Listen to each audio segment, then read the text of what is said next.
Hi folks. In this video I wanted to take a look at the address function in Google Sheets. If we were to use the address function, let's start. Equals address, and the address function is going to return the value of the cell that we're in, the row and column, the address. So if we do row and then we put in a comma and then do column and go ahead and close that out. That gives us cell A1. If we were to copy this across, we're going to see we're in A1, B1, C1, D1, and so forth. Now, the other part of the address function that we can use is the relative mode. Let's open that up and see. So if we use the if we don't use the relative mode, it's going to return the locked cell reference A1. Now, if I actually use comma 2, that's going to give us a $1. If I do comma 3, that's going to give me $A1, and if I do comma 4, then I just get A1. I can drag that across and you can see that way I'm getting the cell reference of that. Well, what are some ways we might want to use this? Recently, I was trying to find out the cell reference of the, I wanted to find the cell reference if a column had some text in it. So I'm going to do something like this.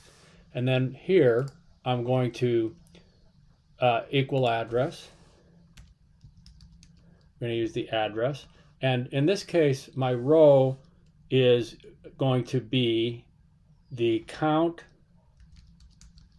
A. I'm going to do a count A of, let me get rid of that. I'm going to do a count A of this. I want to know how many values we have in there. I'm going to do the count A of that. That's going to give me my row number. And then I want to be, or I am in this case, I am in row E, which is 1, 2, 3, 4, 5.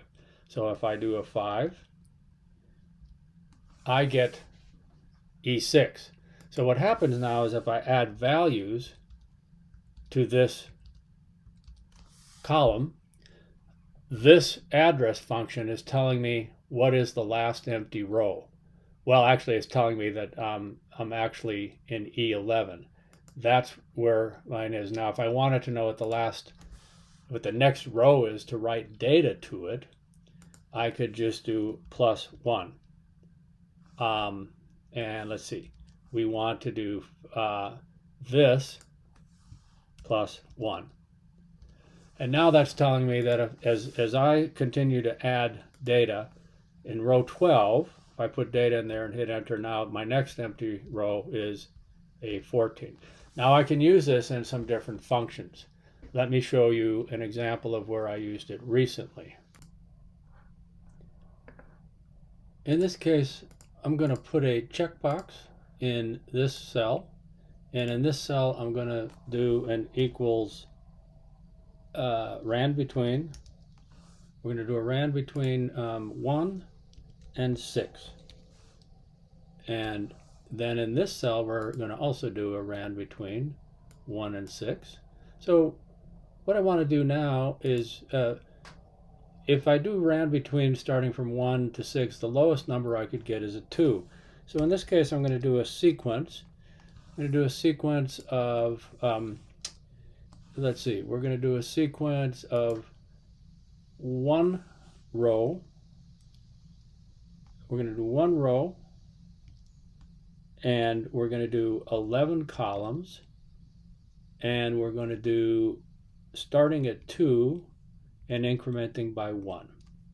And if we do that, we get all the numbers between 2 and 12, which is what we would get if we were to get a 1 here, a 1 here, it would be 2, and a 6 and a 6 would be 12. So we're basically coming up with what would amount to be a pair of dice. But now that I've built this, what I wanted to do is, for instance, that's a 9. So if I put an X in 9, and then notice my rand between, let me go and highlight these. I'm going to make them black and white just so you can see them a little better, and maybe make them bold and center them and center them. So anytime I make a change, now that's going to be a 4 and 9 again. So we're going to put X's there. So what's happening is every time we change the sheet, my rand between changes. And what I want to know is I want to find the last row in a column based on the sum of these two numbers. So I'm going to use the address function to do that. So in cell R2, or I might even put it in I'll go ahead and put it in R1. What I want is, I want the address function again. So we're going to do the address function, and the first part of an address function is the row. Well, what I want in my for my row is I want to do a count A, like we just did here recently. We want to do a count A, and then we want to do an index. And we want to index G through Q, colon Q. I want to index G colon Q, and then I want to skip the row, and I want to find the column. And when I do that, I'm going to do a match to find the column, and the match is going to be E1 plus F1. I'm going to sum E and F, comma, and I'm going to look from G1 to Q1. Look from G1 to Q1. I'm going to find that match. I'm going to do an exact match. And then I am going to take that. I'm going to add 1. And that should give me my row. And then I'm going to comma. Now I'm looking for my column. We're going to do a match. Again, we're going to do B1 plus C1. Actually E1 plus F1. E1 plus F1. We're going to try to find the sum of that. We're going to match that in G1. Let's lock this cell reference.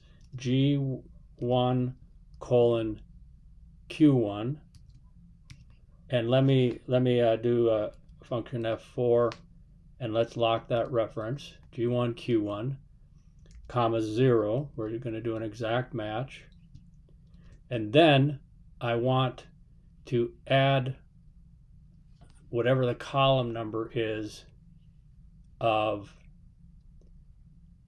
let's see, you're going to add the column number of F1, I think. Let me try this. Column, because I need to add, I missed a plus sign there. Plus, because I'm trying to get the column number here of which column we're in. Column, and then that column is going to be F1.